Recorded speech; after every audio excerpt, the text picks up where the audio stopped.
தந்தை, மகன், தூய ஆவியாரின் பெயராலே ஆமென். முதல் வாசகம். நாம் எதை கேட்டாலும் கடவுள் நமக்கு செவிசாய்க்கிறார். திருத்தூதர் யோவான் எழுதிய முதல் திருமுகத்திலிருந்து வாசகம். அதிகாரம் 5, இறை வார்த்தை 14 முதல் 21 முடிய. அன்பார்ந்தவர்களே, நாம் கேட்பது கடவுளுடைய திருவுளத்திற்கு ஏற்ப அமைந்திருப்பின் அவர் நமக்கு செவிசாய்க்கிறார். இதுவே நாம் அவர் மீது கொண்டுள்ள உறுதியான நம்பிக்கை. நாம் எதை கேட்டாலும் அவர் நமக்கு செவிசாய்க்கிறார் என்று நமக்கு தெரியும். எனவே நாம் அவரிடம் கேட்டவற்றை பெறுவோம் என்னும் உறுதி நமக்கு உண்டு. பாவம் செய்வோர் சாவுக்குரிய பாவம் செய்யவில்லை என்று கண்டால் அவர்களுக்காக கடவுளிடம் வேண்டுதல் செய்ய வேண்டும். கடவுளும் அவர்களுக்கு வாழ்வு அருள்வார். சாவுக்குரிய பாவமும் உண்டு.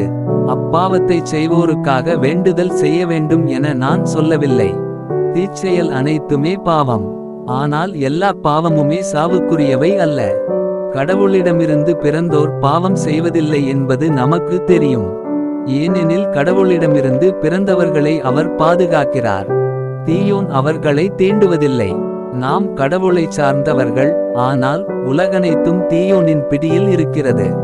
இது நமக்கு தெரியும். இறைமகன் வந்து உண்மையான இறைவனை அறிந்து கொள்ளும் ஆற்றலை நமக்கு தந்துள்ளார். இது நமக்கு தெரியும். நாம் உண்மையான இறைவனோடும் அவர் மகன் இயேசு கிறிஸ்துவோடும் இணைந்து வாழ்கிறோம்.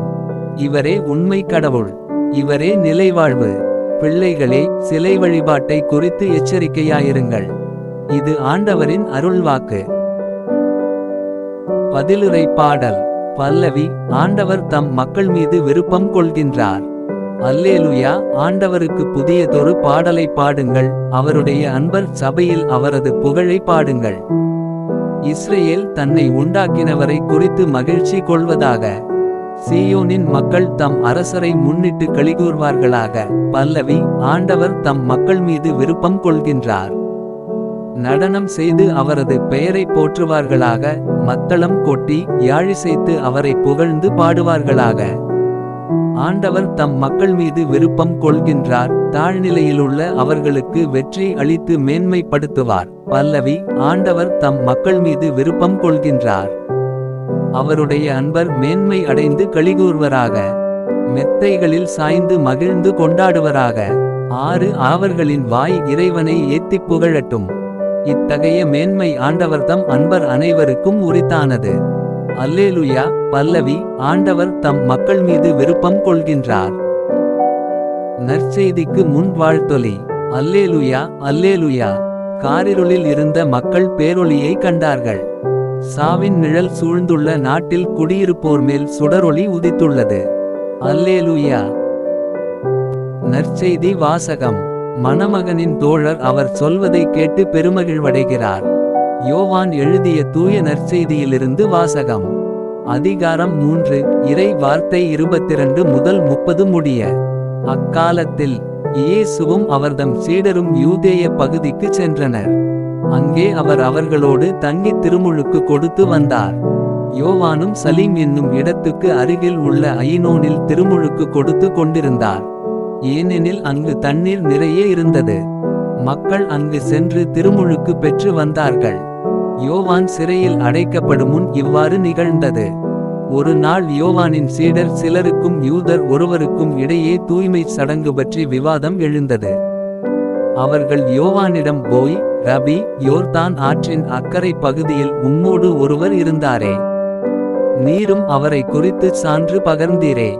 இப்போது அவரும் திருமுழுக்கு கொடுக்கிறார். எல்லாரும் அவரிடம் செல்கின்றனர் என்றார்கள். யோவான் அவர்களை பார்த்து, விண்ணிலிருந்து அருளப்படா விட்டால் எவரும் எதையும் பெற்றுக்கொள்ள முடியாது.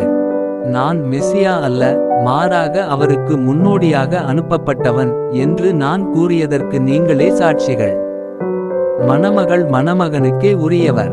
மணமகனின் தோழரோ அருகில் நின்று அவர் சொல்வதை கேட்கிறார். அதில் அவர் பெருமகிழ்ச்சி அடைகிறார். என் மகிழ்ச்சியும் இது போன்றது. இம்மகிழ்ச்சி என்னுள் நிறைந்துள்ளது. அவரது செல்வாக்கு பெருக வேண்டும், எனது செல்வாக்கு குறைய வேண்டும் என்றார். இது ஆண்டவரின் அருள்வாக்கு.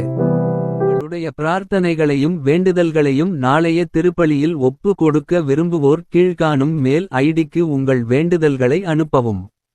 அல்லது வீடியோவின் கீழ் கமெண்ட் செய்யவும். பிதா சுதன் பரிசுத்த ஆவியின் பெயராலே ஆமென். தின பிரார்த்தனைகளுக்காக லைக், சப்ஸ்கிரைப் மற்றும் பெல் ஐகானை கிளிக் செய்யவும்.